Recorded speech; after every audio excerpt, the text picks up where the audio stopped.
dans l'air, on le ressent personnellement, dans notre marche personnelle. Il y a un autre niveau de conviction qui nous saisit.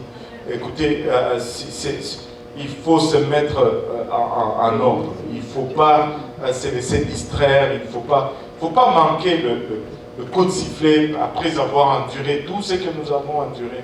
On s'est moqué de vous dans les écoles, dans le milieu de travail. On vous a persécuté dans vos familles. Et après, c'est manqué. Non. On a déjà beaucoup payé.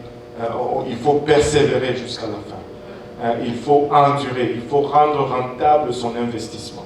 Alléluia. Et je sais qu'en ce jour-là, la trompette va sonner. Et nous allons monter.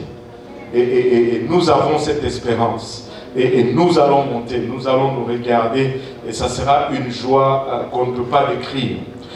C'est pourquoi il faut vraiment nettoyer sa vie de toute stupidité. Parce que ce sont vraiment des stupidités. De toute distraction. Et de toute chose inutile. Il faut. Ne faites pas l'erreur de Moïse.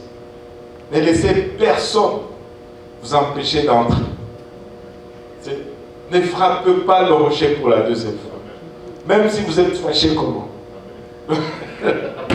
Alléluia. Alléluia. Amen. Gloire à Dieu. Juste, je veux dire, des fois, on va se fâcher, des fois, on va se laisser offenser. Mais au fait,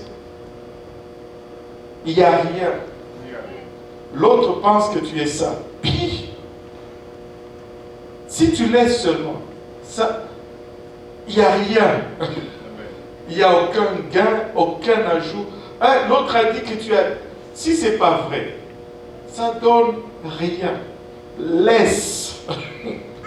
Laisse courir. Laisse faire. Toi, concentre-toi sur la trompette. Amen. Gloire au nom de Jésus. On va lire dans le livre de Jean aujourd'hui. Au fait, notre série aujourd'hui va être intitulée « La mort d'une promesse ». Est-ce qu'il y a des gens qui ont une promesse de la part du Seigneur ici? Alléluia. Oh Seigneur Jésus-Christ. On va parler sur la mort d'une promesse. Tu as la promesse. Est-ce qu'il y a des gens qui attendent encore leur promesse? Alléluia. Est-ce qu'il y a des gens qui ont l'impression que Dieu a peut-être donné la promesse, mais là c'est comme si on est en train d'aller dans l'autre direction que la promesse. Soyons honnêtes pour un moment. Que tout indicateur nous dit le contraire de la promesse de Dieu. Alors c'est à vous que je vais enseigner aujourd'hui. C'est à vous que je vais parler aujourd'hui. Amen. Alléluia. Jean 11, du 1er au 5e verset. Hein? J'ai travaillé tellement dur pour ce PowerPoint, en tout cas. On va l'avoir, Bon. Aïe, aïe, aïe. Bon, anyway, Jean 11, versets 1 à 5. Si on peut s'élever juste pour cette parole, et puis après vous allez pouvoir vous asseoir du temps que vous nous promettez de ne pas vous endormir. Jean 11, 1 à 5, il y avait un homme malade, Lazare de Béthanie, je lis encore une fois de la version Osterval, bouche de Marie et Marthe, sa sœur. Marie était celle qui oignit le Seigneur de parfum et qui essuya ses pieds avec ses cheveux, et Lazare, son frère, était malade.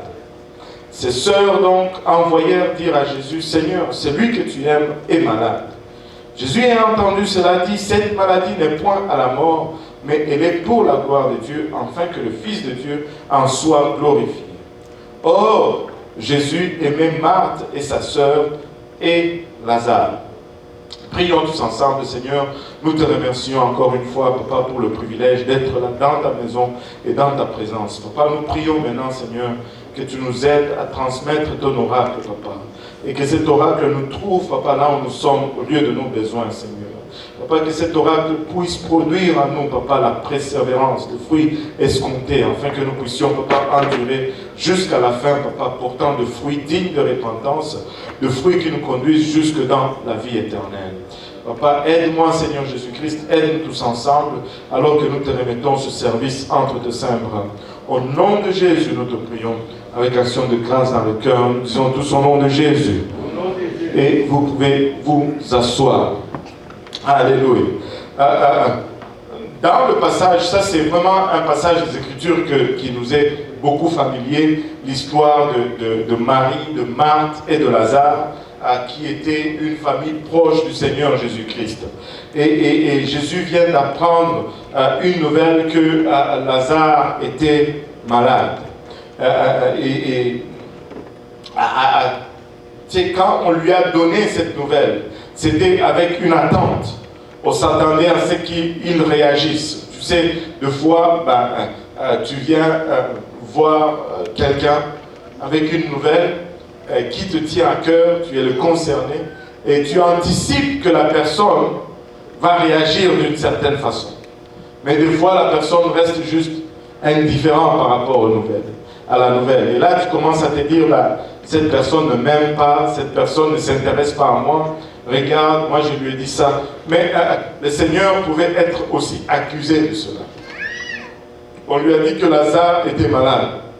Certes, il a fait une promesse.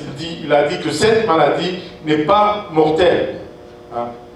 Mais les choses vont plutôt s'empirer parce que Lazare est finalement mort.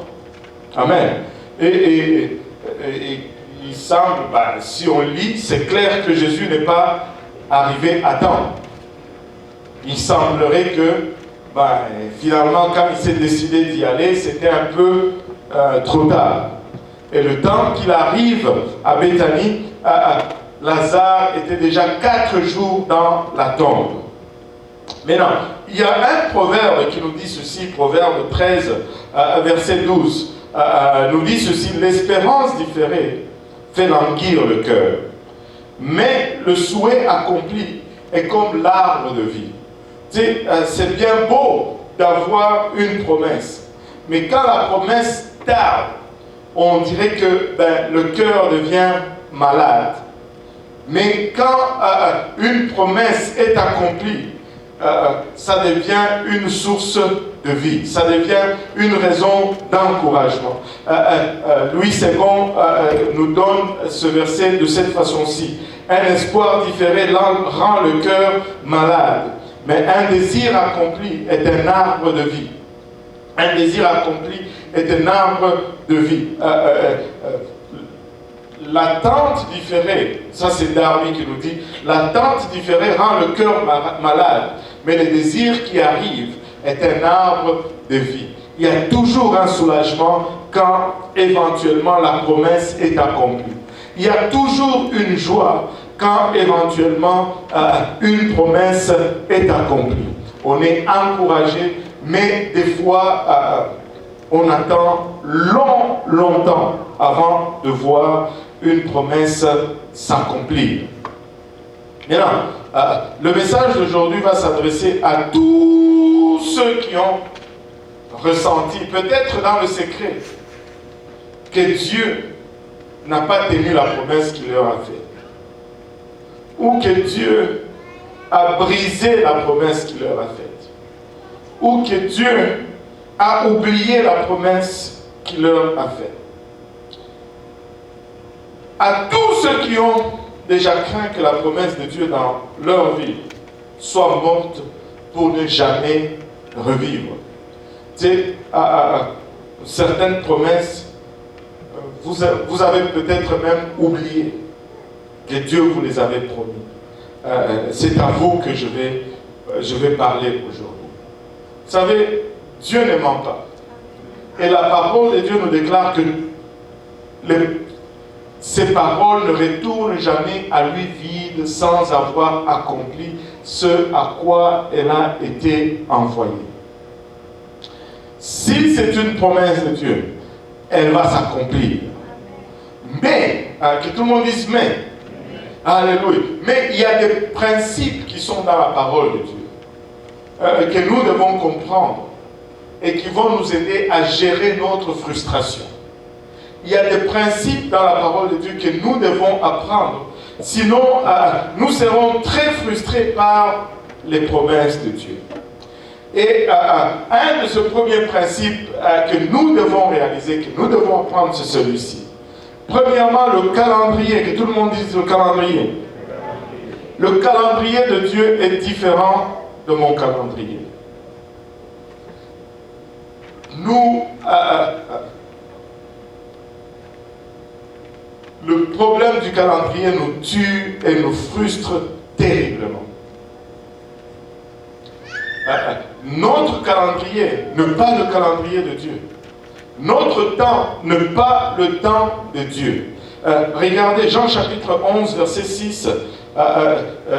Jean chapitre 11, verset 6, il dit « Néanmoins, quand il eut appris qu'il était malade, il demeura 2 jours dans ces lieux où il était. » On vient de dire à Jésus « Lazare est malade ». Jésus est omniscient. Il connaît toutes choses. Mais il est resté quand même 2 jours encore là où il était en train de faire ce qu'il était en train de faire. Tu aurais voulu qu'il réponde tout de suite. Mais il dit non, non, non, non. Ben, je suis en train de faire quelque chose. Je vais d'abord finir ce que je fais. Et puis après, je vais m'occuper de ton cas. Mais là, toi, tu es là et tu dis, mais Seigneur, le temps passe. Seigneur, je vieillis. Seigneur, ben, si je vais être millionnaire, c'est maintenant. Parce que là, je vais devenir vieux et je ne saurais même pas quoi faire de mes millions.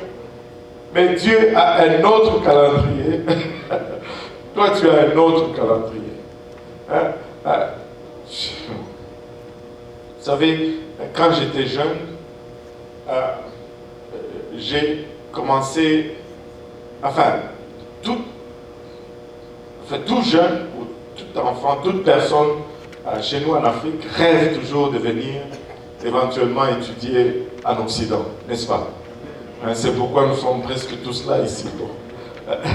Et quand j'étais jeune, j'étais encore très jeune. Et un jour, je suis tombé sur une lettre que mon père avait écrite à un de nos cousins, Papa Médard, qui était à Paris.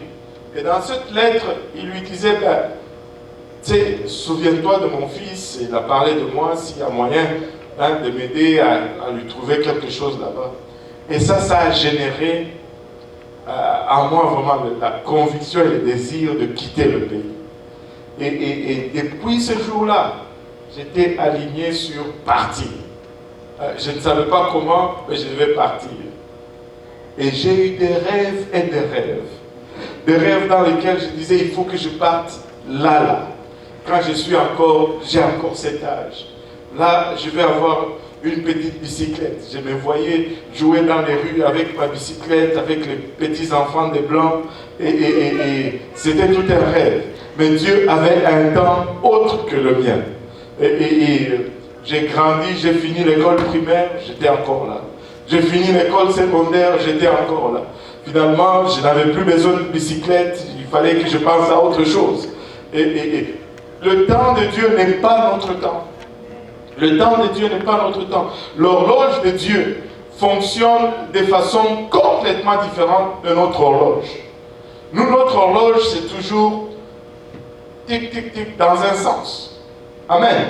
Mais pour Dieu, son horloge a 2 sortes de temps. Ce n'est pas juste un seul temps. Mais c'est comme s'il y avait 2 cadrans sur l'horloge de Dieu.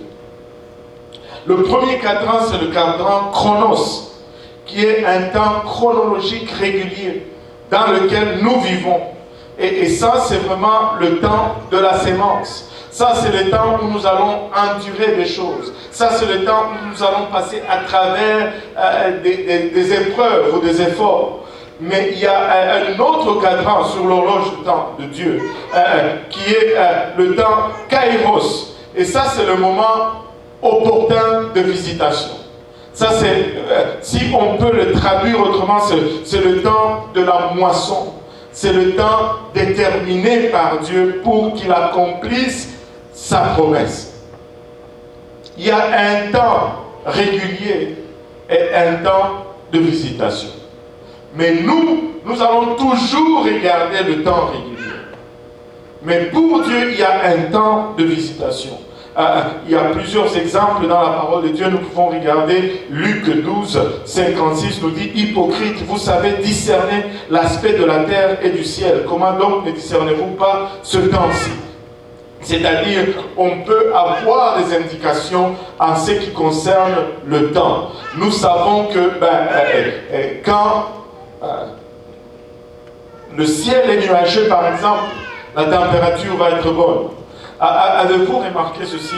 En tout cas, quand on est nouveau au Canada, ça nous prend toujours par surprise. Quand il fait soleil, c'est là qu'il fait froid en hiver. Mais quand c'est nuageux, c'est doux. Tu regardes par la fenêtre, tu vois que le soleil brille, les rues sont secs et blancs. Attache ta tuque, parce que ce n'est pas du tout le soleil de l'Afrique. Tu sors dehors, c'est un soleil qui ne brûle pas. Chez nous, quand le soleil est là, il est là. Et ici, même s'il est là, ça ne fait rien. Luc 19, 44 nous dit, ils se détruiront. Ils te détruiront, toi et tes enfants, au milieu de toi, et ils laisseront chez toi pierre sur pierre. Ils ne laisseront chez toi pierre sur pierre, parce que tu n'as point connu le temps où tu as été visité. Un temps particulier que tu ne connais certainement pas, mais c'est le temps que Dieu détermine pour qu'il vienne accomplir sa promesse dans ta vie. Il y a un temps chronologique que très souvent nous pouvons compter, nous pouvons discerner, mais il y a un temps kairos que très souvent, si nous ne portons pas attention, nous pouvons manquer. C'est le temps de la moisson, c'est le temps que nous récoltons ce qu'il y a à récolter. Acte 24, 25 nous dit, et comme Paul discourait sur la justice, la conscience, la continence et le jugement à venir, Félix effrayé lui dit, pour le moment retire-toi et quand j'en trouverai l'occasion, je te rappellerai. Écoutez, Félix a eu un temps de visitation, mais il a passé ce temps de visitation. Tu ne vois en aucune autre place où il a encore cette opportunité d'entendre l'évangile. Il dit, je vais t'entendre à une autre occasion. C'est pourquoi probablement, dès Corinthiens 6, 2 nous dit, car il dit, j'étais exaucé au temps favorable. J'étais exaucé au temps favorable. Et j'étais secouru au jour du salut. Voici maintenant le temps favorable. Voici maintenant le jour du salut. Écoutez, frères et sœurs, si tu passes le temps de ta visitation, tu n'es pas sûr que ce temps va revenir. Abraham, lorsqu'il a reçu sa promesse, il avait 75 ans. Pour son temps, c'était encore humainement possible d'avoir un enfant. Quand Dieu lui dit, je vais te donner une descendance, il se dit, yes! Mais le temps commence à passer. 1 an, rien. 2 ans, rien. 25 ans plus tard, c'est là qu'il a vu l'enfant naître. Il a fallu 25 ans de temps chronos avant que son temps kairos se réalise. Il a fallu 25 années de regarder l'horloge tourner avant que la promesse s'accomplisse. Il avait finalement 100 ans lorsqu'il a eu son fils tant attendu. Et Sarah, sa femme, avait 90 ans. Tu as reçu une promesse de la part du Seigneur. Alléluia, amen, gloire à Dieu. Amen.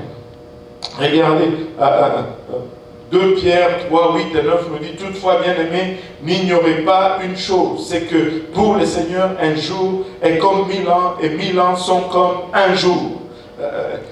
Pourquoi Pierre nous dit cela de cette façon? Parce qu'au fait, pour Dieu, le temps n'existe pas. 1000 ans, ça ne fait pas de différence qu'un an ou un jour. C'est la même chose pour Dieu. Parce que l'éternité, ce n'est pas plusieurs années. L'éternité, c'est pas de temps. Que tu dises 1000 ans, il n'y a rien. que tu dises un jour, c'est pareil. Donc, si Dieu t'a dit, ben, je vais accomplir ta promesse dans 2 jours, ça peut être 2000 ans.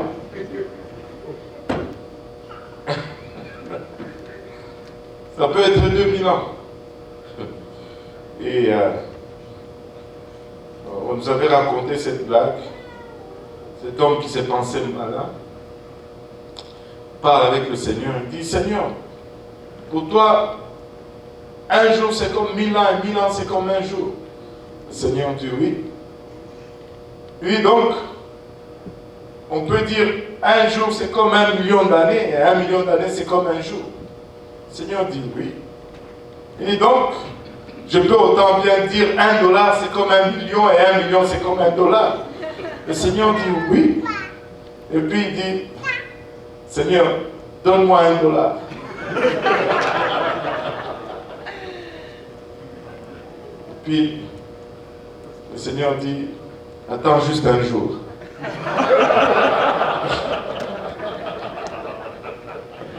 Tu ne peux jamais avoir le dessus avec le Seigneur.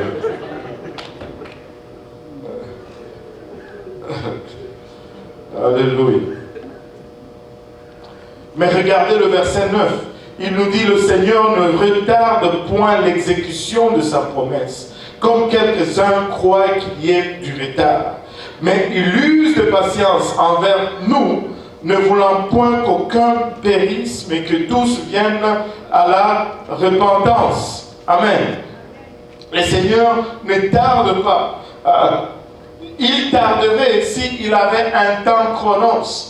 Mais Dieu n'évolue pas dans cette dimension. Luc 18, 7, 8 nous dit, et Dieu ne vengera-t-il point ses élus qui crient à lui jour et nuit, quoi qu'il diffère sa vengeance, je vous dis qu'il le vengera bientôt. Mais quand le Fils de l'homme viendra, trouvera-t-il la foi sur la terre? Écoutez, des fois tu passes à travers des choses, tu vis certaines abus et tu dis, Seigneur, jusqu'à quand je vais endurer ceci? Et des fois tu es patient dans ta persécution, tu ne réponds pas, tu gardes le silence, mais la personne en rajoute et en rajoute et en rajoute. Et là tu commences à prier, Seigneur, mais fais quelque chose, frappe la personne ou quelque chose, mais laisse-moi te dire, ne t'inquiète pas de cela. Le Seigneur sait lui-même comment rattraper les comptes. Il sait comment égaliser les comptes. Laissez les choses entre les mains du Seigneur. Accroche-toi seulement à la promesse jusqu'à ce que le temps de Dieu se synchronise avec ton temps. Accroche-toi à la promesse jusqu'à ce que ton temps arrive à rejoindre le temps de Dieu. Parce que la promesse de Dieu va s'accomplir. La promesse de Dieu va s'accomplir.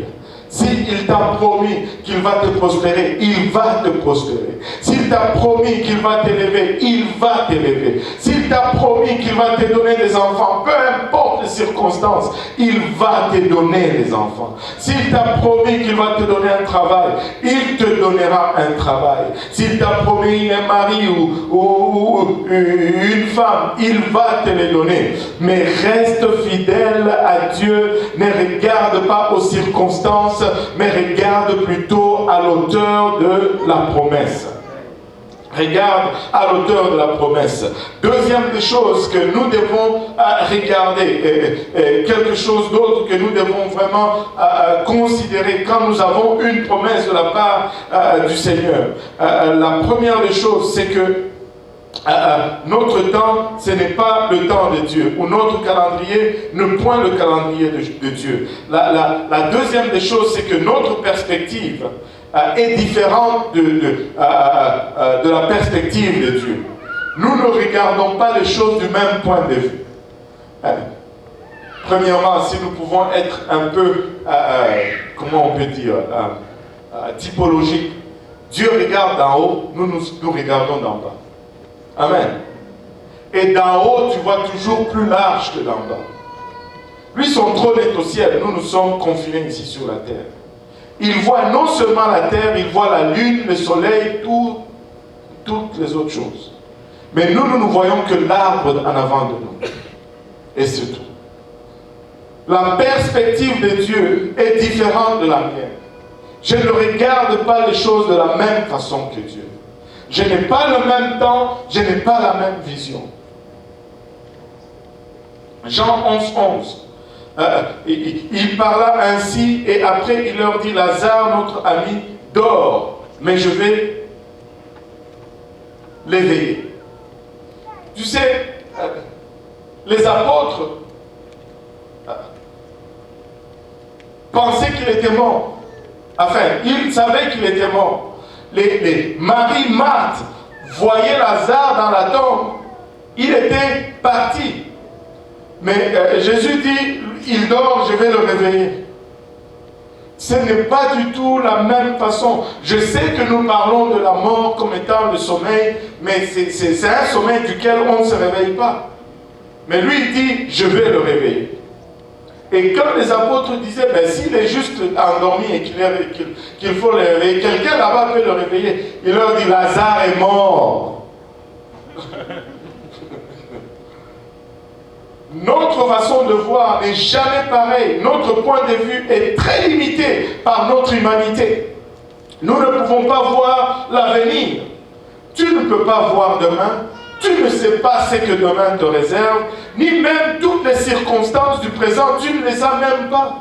Et combien de fois nous nous sommes retrouvés à des places où nous nous sommes dit, ah, ça ce n'est peut-être pas la meilleure des choses qui m'arrive, pourquoi Dieu permet ceci, pourquoi Dieu permet cela, et pour réaliser à la fin que, waouh, merci Seigneur que tu m'as mis dans cette place, dans cette condition. Des fois tu es malade, alléluia, et tu penses que c'est la fin du monde, mais c'est cette maladie qui t'évite d'autres choses et d'autres choses. Des fois tu penses que tu es défavorisé, tu penses que tu as été oublié, mais c'est cela qui te place même là où tu dois recevoir ta promesse.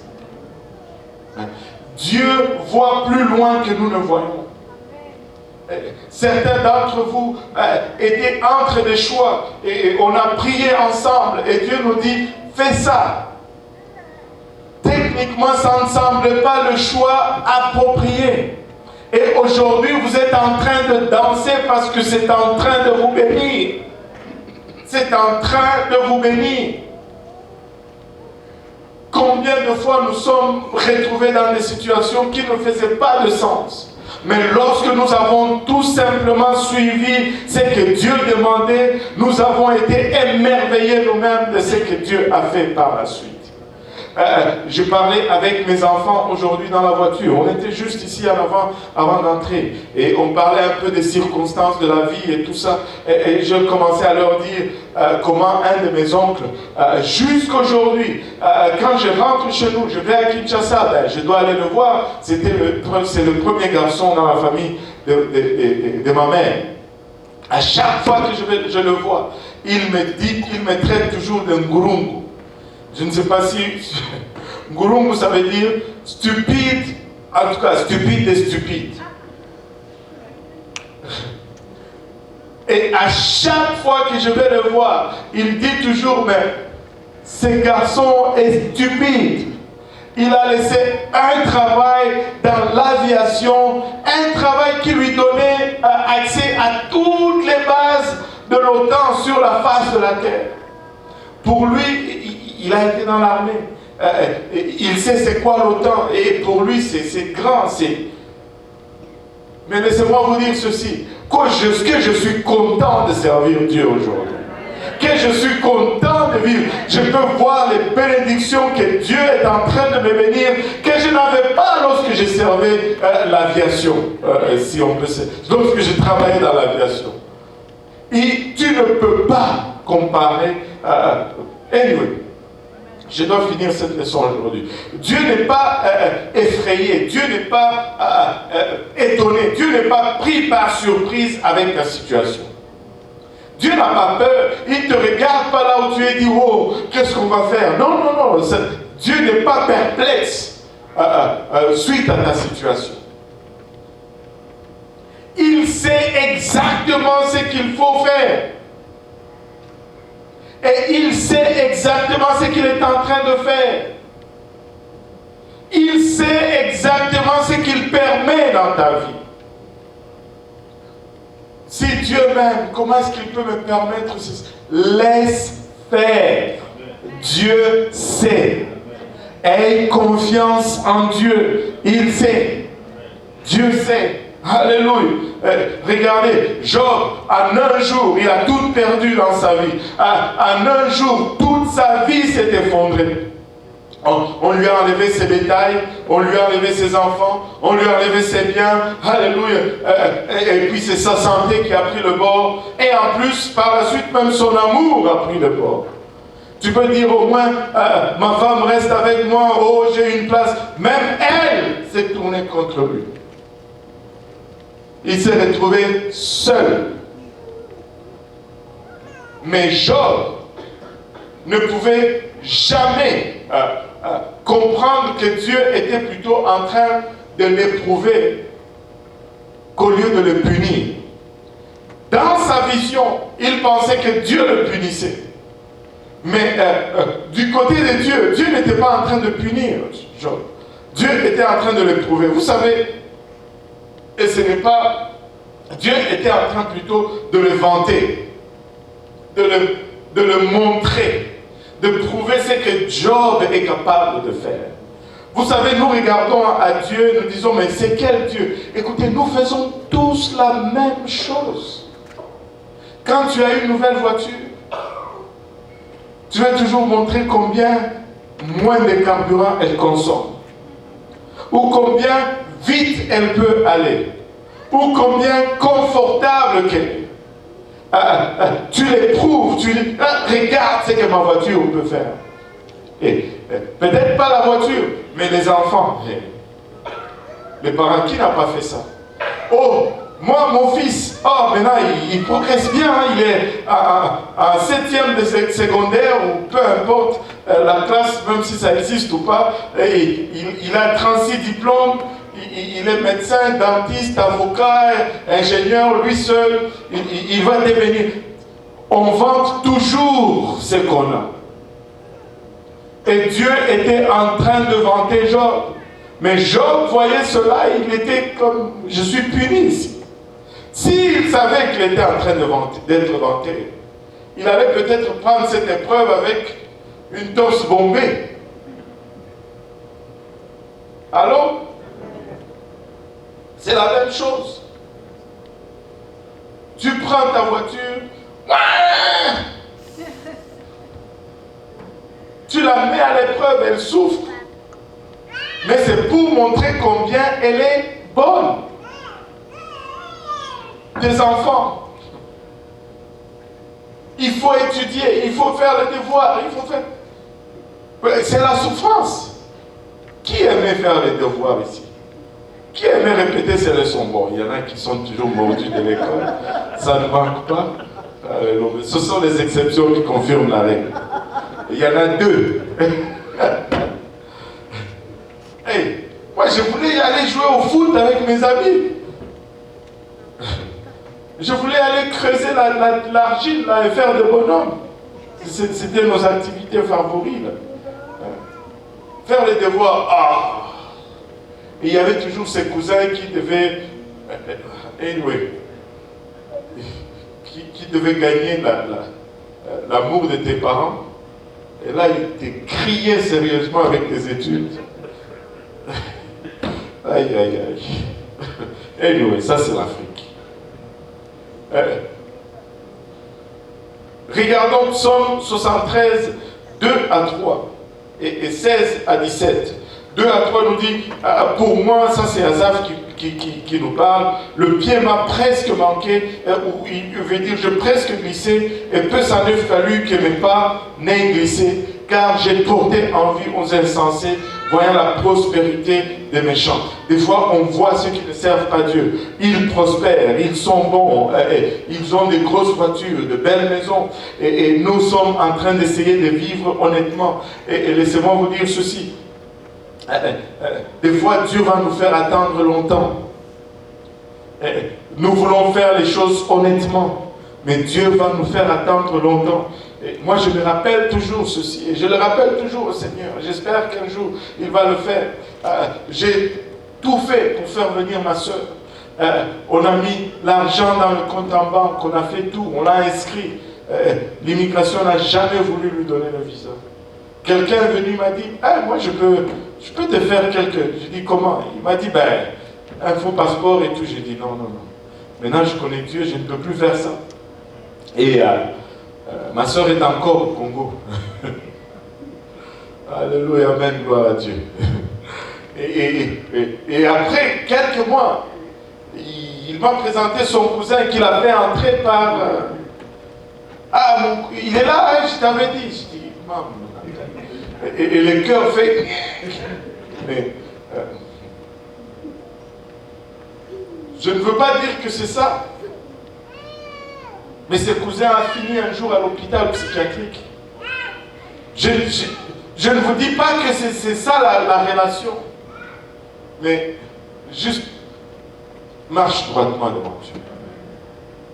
Il dit, j'ai donc réfléchi, verset 16, j'ai donc réfléchi pour comprendre ces choses. Et cela m'a semblé fort difficile jusqu'à ce que j'entre dans les sanctuaires de Dieu. J'ai pris garde à la fin de ces gens-là. Écoutez, c'est bien beau de voir le début et comment ils prospèrent, mais c'est quoi la finalité de tout cela? Écoutez, il n'y a rien qui vaut que tu en perdes ton âme. Si tu dois vivre comme un roi ici sur terre et mourir et aller en enfer, ça ne vaut pas la peine. Alléluia. Quand tu regardes à la fin de ces gens, c'est toujours une fin de tourment, une fin de détresse, une fin qui n'est pas du tout enviable. Sers le Seigneur et mets ta confiance dans le Seigneur. Accroche-toi dans ses promesses. Ton temps n'est pas le temps du Seigneur. Tes perspectives ne sont pas les perspectives du Seigneur. Habakkuk nous dit ceci, dans Habakkuk 3, versets 17 et 19, car le figuier ne fleurira pas et il n'y aura point de produit dans les vignes, le fruit de l'olivier fera défaut et les champs ne se donneront point de nourriture, la prairie manquera au parc et il n'y aura plus de bœuf dans les tables. Mais moi, je me réjouirai en l'Éternel, je tressaillerai de joie dans le Dieu de ma délivrance. Il est en train de nous dire, même si il me manque, j'ai l'Éternel. Même si je suis malade, j'ai l'Éternel. L'abondance peut manquer, mais j'ai mon Dieu avec moi et je me réjouirai toujours dans le Seigneur. Alléluia, l'Éternel, le Seigneur est ma force. Il rend mes pieds semblables à ceux des brebis. Tu peux me mettre au moins des versets avec... juste moment, on a un... On devait recommencer l'audio complet. Pardon? On devait recommencer l'audio complet, c'est pour ça. C'est l'ordi qui est... Ouais. Alléluia. C'est Yvan qui a cassé mon ordi là-haut. Alléluia. Maman, pas de repas pour Yvan ce soir. Alléluia. Alléluia, pauvre Yvan. L'Éternel, le Seigneur est ma force. Il rend mes pieds semblables à ceux des biches et me fait tenir sur mes hauteurs au maître de chant avec instrument à cordes. Et regardez, nous chantons toujours il rend mes pieds semblables à ceux des biches. Mais nous oublions de chanter ce qui précède.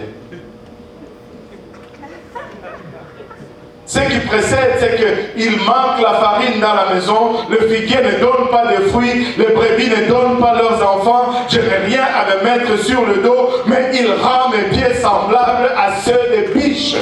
Amen. C'est lui qui a écrit cette chanson, il a oublié une partie. Que malgré tout ce qui manque, j'ai Dieu. Alléluia. Ma façon de voir les choses n'est pas la même façon que Dieu le regarde. Job nous dit dans Job 42, verset 10, et l'Éternel rétablit Job dans ses biens quand il eut prié pour ses amis et lui rendit au double tout ce qu'il avait eu. Job a fini avec 2 fois plus que ce qu'il avait perdu. Accroche-toi à la promesse. Quand vous ne voyez pas ce que Dieu fait, accroche-toi à la promesse. Tu ne comprends pas ce qui se passe dans l'arrière-plan, accroche-toi à la promesse. Tu as l'impression de reculer au lieu d'avancer, accroche-toi à la promesse. Ta promesse semble morte, mais en réalité, elle ne fait que dormir. Lazare était mort. Mais Jésus a dit, il dort tout simplement. Parle à ta promesse, dis-lui, tu dors tout simplement, tu n'es pas mort. Jésus dit, tu dors, tu n'es pas mort. Alléluia. Maintenant, troisième chose que nous devons prendre en considération, ma méthode est différente de la méthode de Dieu. Si nous allions faire les choses à notre façon, hey, ça... Anyway, regardez Jean chapitre 11, verset 39, Jésus dit, ôtez la pierre. Marthe, sœur du mort, lui dit, Seigneur, il sent déjà mauvais, car il est là depuis 4 jours. Il est là dedans déjà depuis 4 jours. On ne peut pas ôter la pierre maintenant. Tu ne peux pas le ressusciter avant, et puis on ôte la pierre après. Comme ça, on ne voit pas toute la décomposition et toutes ces choses. Moi, je l'aurais fait peut-être de ce sens-là. Et au verset 44, et le mort sortit les mains et les pieds liés de bandes et le visage enveloppé d'un linge. Jésus leur dit, déliez-le et laissez-le aller. Mais Seigneur, tu dis au mort, lève-toi. Il dit au mort, sors. Mais le mort était encore lié avec ses bandes. Très souvent, nous pensons que Lazare est sorti comme ça. Et nous pensons toujours que tout ce que Dieu demande est facile.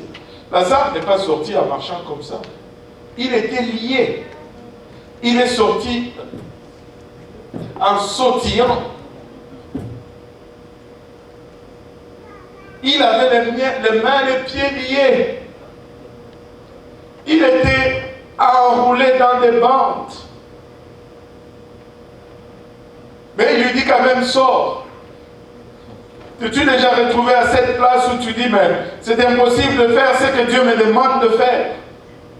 Mais il y a toujours un moyen.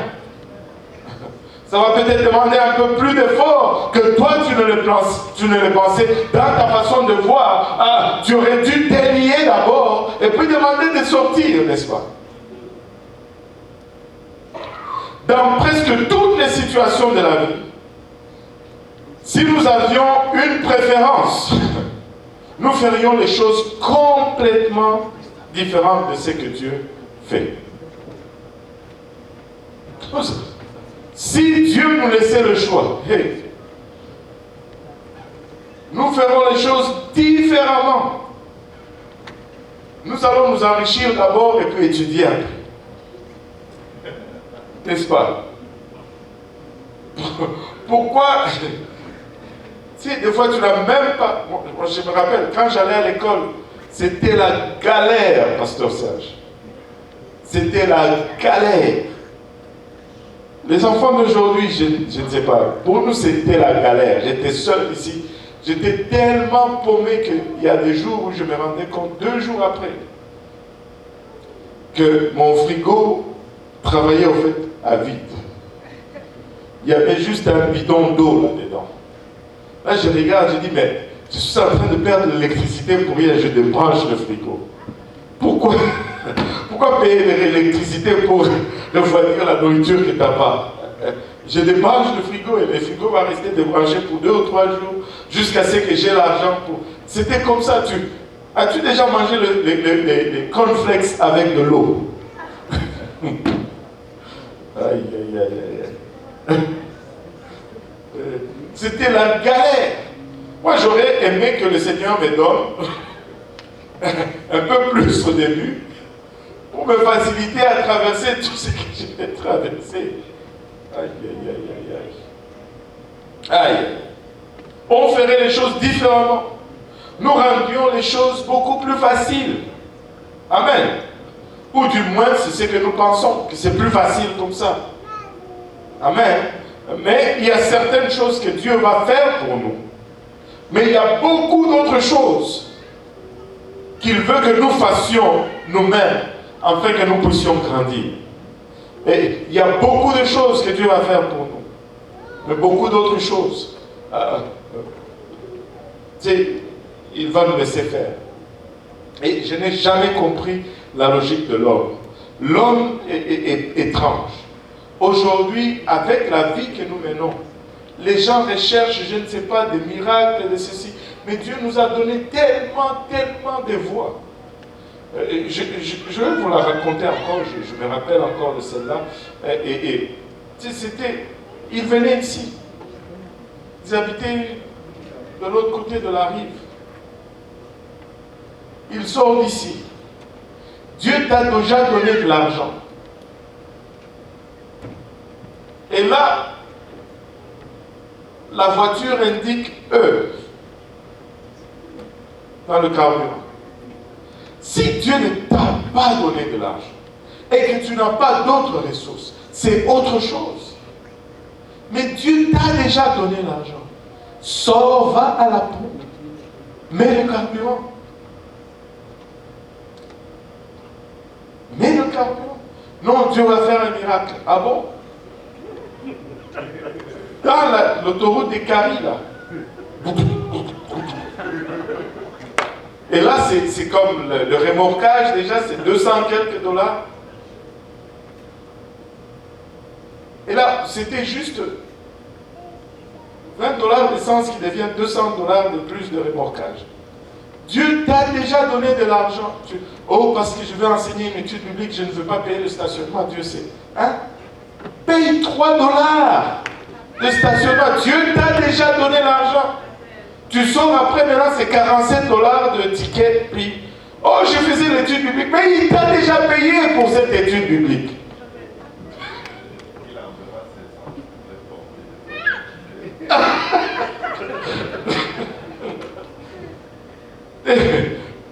Écoutez,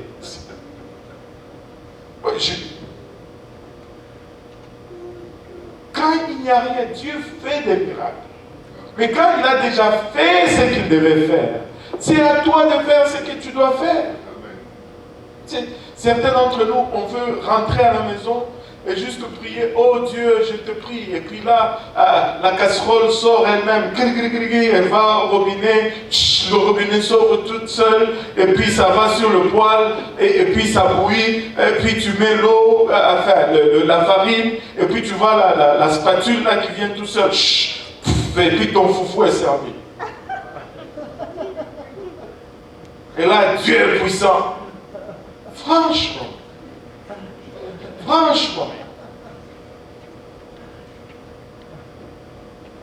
C'est ça que nous voulons. Dieu va faire des choses pour nous. Mais il va laisser d'autres choses pour que nous puissions faire. Amen. Alléluia. Et vous savez, l'illustration qu'on a toujours donnée, c'est celle d'un papillon qui doit sortir de son cocon. Il ne sait pas pour sortir de là. Mais quand il se bat comme ça, c'est ce qui donne la force à ses ailes. Si tu vas et que tu l'aides, ses ailes ne vont pas se développer. Et ce papillon-là ne va jamais voler, il va rester une larve toute sa vie. Mais quand il se bat pour sortir, c'est là qu'il devient fort et il devient capable de voler. N'enlève pas tous les efforts de ta vie, là. C'est ça qui te forme et qui fait que tu deviens qui tu es. Amen. Alléluia. Oui,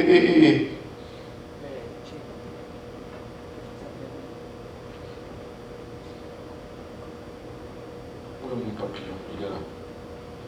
Parfois, les luttes sont exactement ce que nous avons besoin dans notre vie. Tu sais,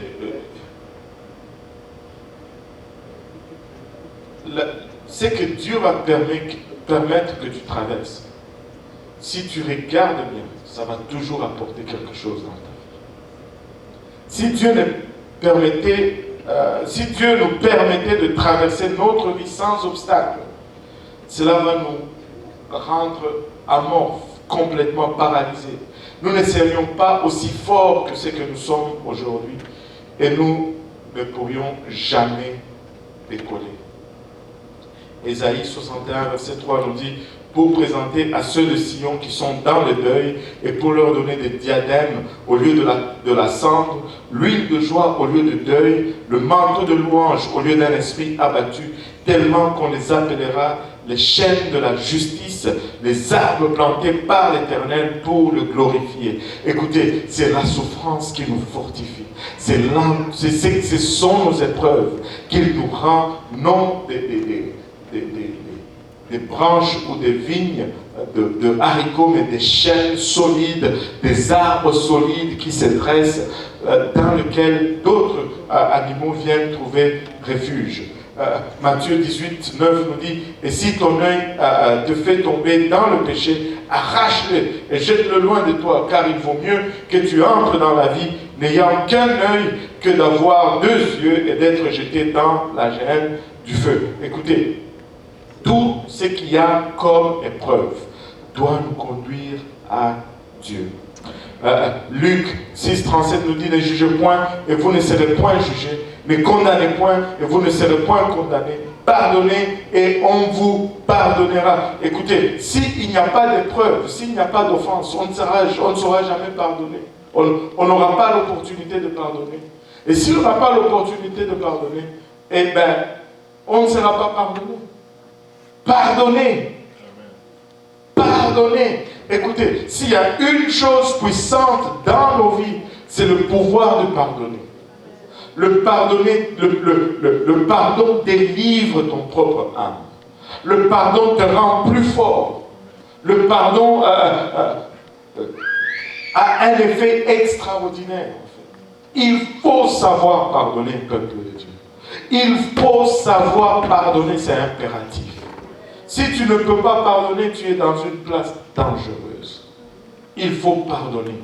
Il faut laisser les choses. Il faut pardonner. Et David a été oint pour être le prochain roi sur Israël par Samuel, mais au lieu d'aller et de diriger le peuple du trône, il a passé 12 années comme fugitif du roi qui était sur le trône. 12 ans, certains écrivains disent 12 ans, d'autres disent 8 ans, à courir ça et là, à fuir la colère de celui qui était sur le trône, mais qui était au fait un roi déjà rétrograde. Dans notre livre à nous, le Seigneur nous oint aujourd'hui, nous devons monter sur le trône tout de suite. Mais l'onction va d'abord amener la tribulation avant que ça ne puisse produire de l'huile en toi. Alléluia. Et regardez 1 Samuel 24, verset 10-11. Et David dit à Saül, pourquoi écoutes-tu les paroles des gens qui disent, voilà David qui cherche ta perte. Voici tes yeux ont vu en ces jours que l'Éternel t'avait livré. Aujourd'hui, entre mes mains, dans la caverne, et l'on m'a dit de te tuer, mais je t'ai épargné, et j'ai dit, je ne porterai point la main sur mon Seigneur, car il est loin de l'Éternel. David avait Saül entre ses mains. Il a coupé le pan de son manteau au lieu de le tuer. Et c'est ce même David qui avait tué l'ours. C'est ce même David qui avait tué le lion. C'est ce même David qui avait tué Goliath. Ce n'était pas qu'il n'était pas capable.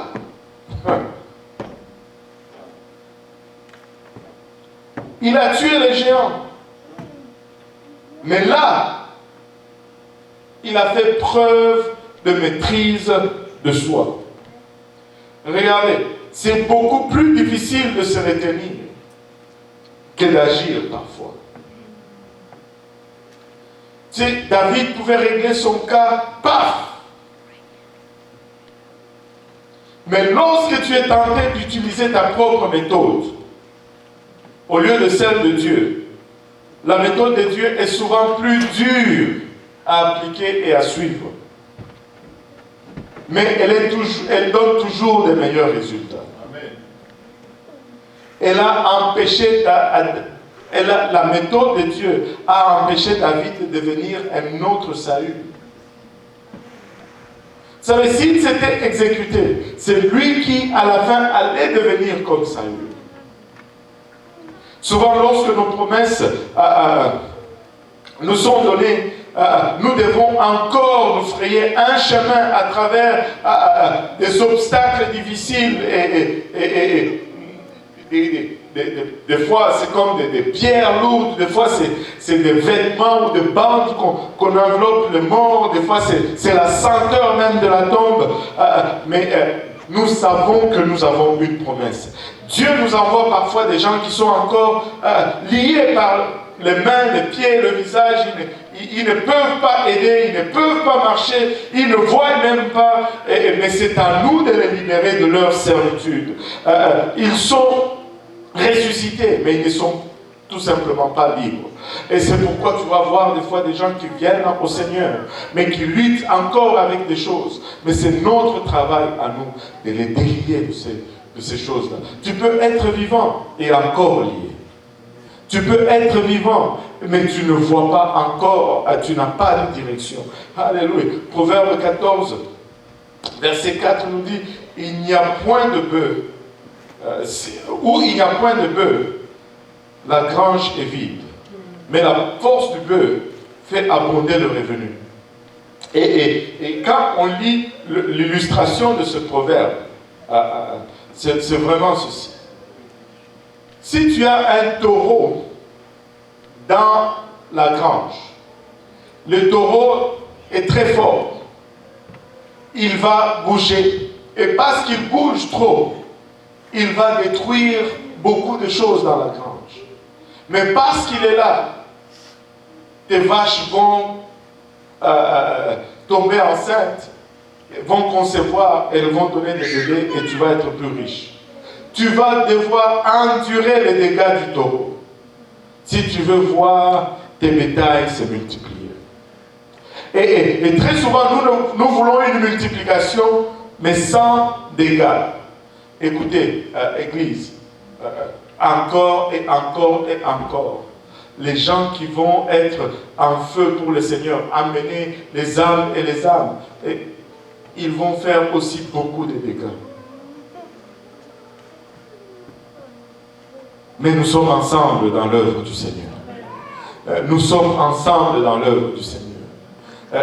Nous sommes ensemble dans l'œuvre du Seigneur.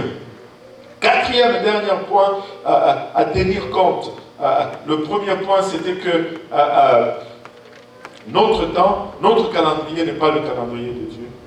Le deuxième point, c'était que notre perspective n'est pas la perspective de Dieu. Le troisième point, c'est que nos méthodes diffèrent de ceux du Seigneur. Mais le quatrième et le dernier point, c'est que les sentiments de Dieu sont les mêmes que les nôtres. Nous ressentons la même chose. Nous ressentons la même chose. Jean 11,3 nous dit, quand Jésus vit qu'elle pleurait et que le Juif venu avec elle pleurait aussi, il frémit en son esprit et fut ému. Le Seigneur n'est pas indifférent à ce que tu ressens. Le Seigneur n'est pas étranger à tes souffrances. Nous avons un souverain sacrificateur qui n'est pas indifférent à nos souffrances. Joseph, il avait la promesse que sa famille allait s'incliner devant lui. Mais au lieu de cela, il a passé près de 15 ans en prison. Et tout cela parce que d'autres l'avaient trahi. Pouvez-vous imaginer vraiment qu'est-ce que Joseph ressentait? Du puits à l'esclave, de l'esclave en prison. Ce que nous ne pouvons pas voir, c'est que lorsque Dieu a l'intention d'accomplir sa promesse, il prononce d'abord, et écoutez-moi bien, quand Dieu veut accomplir sa promesse dans ta vie, il va d'abord prononcer une sentence de mort sur ta promesse. Dieu te donne la promesse, mais il va d'abord s'assurer qu'il tue ta promesse. Il va prononcer une sentence de mort sur ta promesse et sur toutes, que tout le monde dise toutes les voies et moyens par lesquels elles peuvent être accomplies. Demandez à mon frère Moutombo. C'est arrivé avec Abraham, c'est arrivé avec Job, c'est arrivé avec David, c'est arrivé avec Joseph, et cela va se produire avec vous, c'est arrivé avec le frère Mutombo. Écoutez, s'il y a quelqu'un qui voulait venir au Canada, c'était lui. On a essayé toutes les voies, ça n'a pas marché. Jusqu'à ce qu'il aille demander un visa à l'ambassade des États-Unis en Zambie. On lui dit, qui va payer ton billet? Mon frère. Comment tu vas vivre là-bas? Mon frère. Il n'avait rien. On lui donne un visa entrée multiple de 4 ans. Un monsieur qui avait tout, il sort de là, pas de visa. Il demande à Mutombo, mais qu'est-ce que tu as dit là-dedans? Mutombo dit, j'ai dit que j'avais rien. Et il peut vous le témoigner, allez lui demander après le service. Il sort de l'ambassade, dès qu'il tourne le coin, il se met à courir. Parce qu'il était sûr qu'on allait le rappeler, lui dire qu'on s'est trompé. Il a commencé à courir en sortant de l'ambassade. Dieu, quand il te donne la promesse, il prononce une sentence de mort. Il dit, Abraham, tu vas avoir un enfant, puis pas, Sarah, tu ne peux pas concevoir. Il dit à Job, je vais te multiplier. Et puis pas, il prend toutes les ressources, il détruit.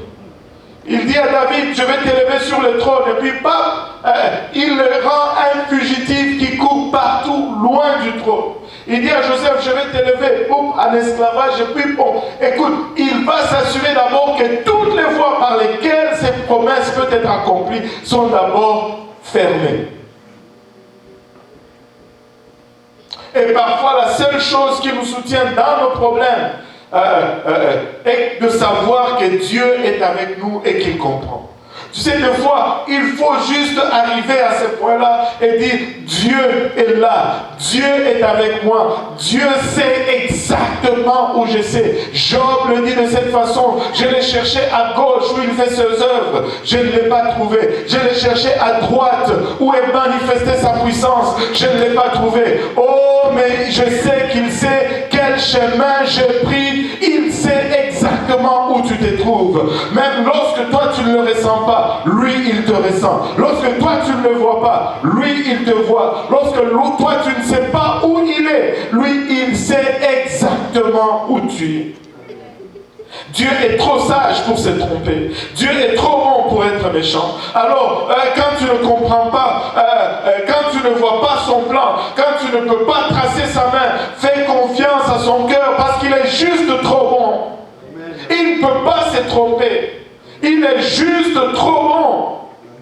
Il ne peut pas être méchant. Hébreux 4, 15, 16 nous dit, car nous n'avons pas un souverain sacrificateur qui ne puisse compatir à nos infirmités. Au contraire, il a été éprouvé en toutes choses. En toutes choses, comme nous, mais sans péché. Allons donc avec confiance, que tout le monde dise confiance. Allons donc avec confiance au trône de la grâce, afin d'obtenir miséricorde et de trouver grâce pour être secouru dans le temps convenable. Quand dans le temps convenable. Quand dans le temps convenable. Alléluia. Ce n'est pas juste le temps, mais c'est dans le temps convenable. Alléluia. Matthieu 28, 20 nous dit, et leur apprenant à garder tout ce que je vous ai commandé. Et voici, je suis avec vous tous les jours jusqu'à la fin du monde. Il a promis qu'il va être avec nous. Il a promis qu'il va être avec nous. Et regardez les paroles de Josué à Israël à la fin de sa vie. Après qu'il ait mené de nombreuses batailles. Il indique que même en dépit de leur perte, il sait que Dieu a été fidèle à travers tout. Regardez ceci, Josué 23, 14, il dit, et voici, je m'en vais aujourd'hui par le chemin de toute la terre.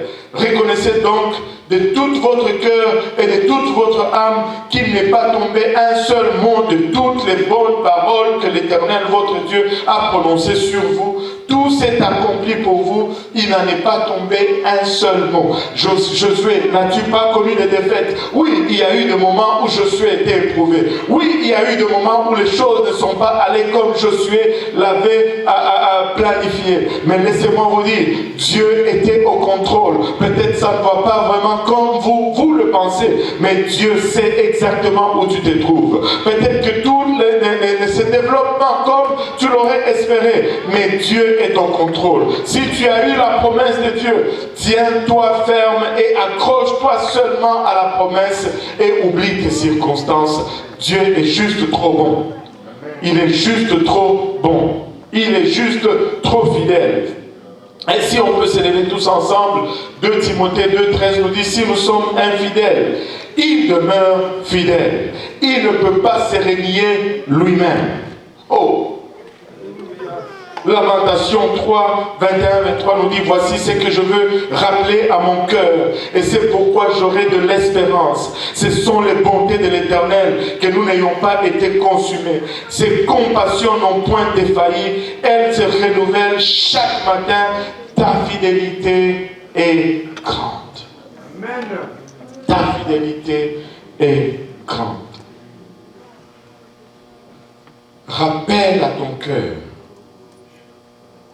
pourquoi tu as cette espérance.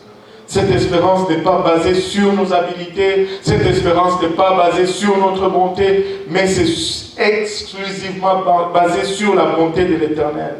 Nous ne sommes pas consumés, nous n'avons pas été consumés par la bonté de l'Éternel. Ses compassions n'ont point défailli. Elles se renouvellent chaque matin. Chaque matin. Ta fidélité est grande. Écoutez, Dieu nous a fait des promesses. Et moi, je suis sûr que nous allons les voir. Dieu nous a fait des promesses. Et Dieu ne faillit jamais. Juste, prenons en considération ces points. Le calendrier de Dieu est différent du mien. Le calendrier de Dieu n'est pas mon calendrier. La perspective de Dieu, la perspective plutôt de Dieu est différente de la mienne. Tu ne regardes pas de la même façon que Dieu regarde. La méthode de Dieu est différente de la mienne. Mais même si toutes ces trois choses sont différentes, laisse-moi te dire ceci, que le sentiment de Dieu est le même que le mien. Dieu ressent ce que Dieu ressent. C'est pourquoi il ne va jamais te délaisser. C'est pourquoi il ne va jamais t'abandonner. Et c'est pourquoi il va faire la chose qui convient en son temps.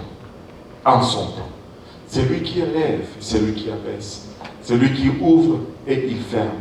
Il donne et il reprend. Et il est le maître de temps et le maître de circonstances. Et rien, alors rien n'échappe à son contrôle. Ta situation n'est pas une surprise pour l'Éternel. Si nous pouvons élever nos voix vers son trône en ce moment.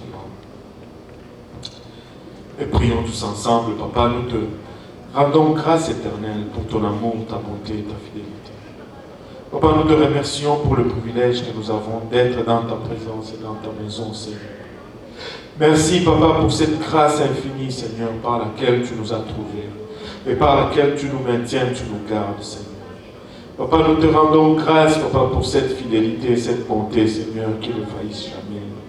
Papa, il a mais tu connais notre nature, Papa, il a qui des fois faillit, Seigneur, qui des fois, Papa, se laisse influencer par ce que nous voyons et ce que nous vivons et traversons, Seigneur.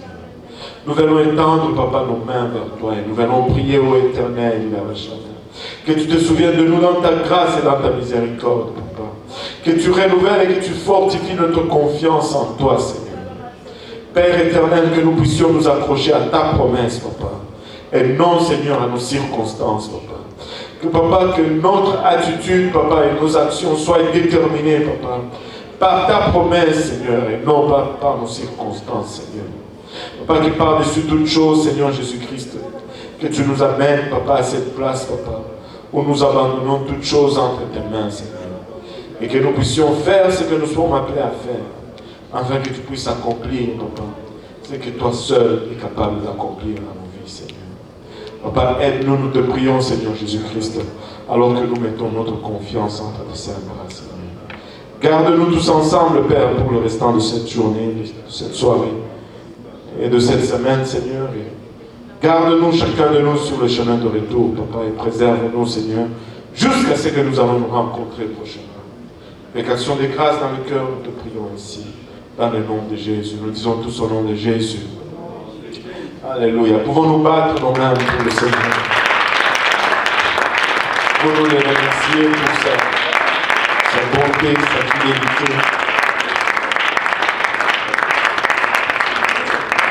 Il est un Dieu fidèle. Il est un Dieu fidèle. Il est un Dieu fidèle. Alléluia. Il est un Dieu fidèle. Amen. Il est un Dieu fidèle. Peu importe ce que tu traverses, Dieu n'est pas surpris. Dieu n'est pas étonné. Et Dieu n'est pas apeuré. Alléluia. Que le Seigneur vous bénisse. Serrez la main de votre voisin et que le Seigneur vous bénisse.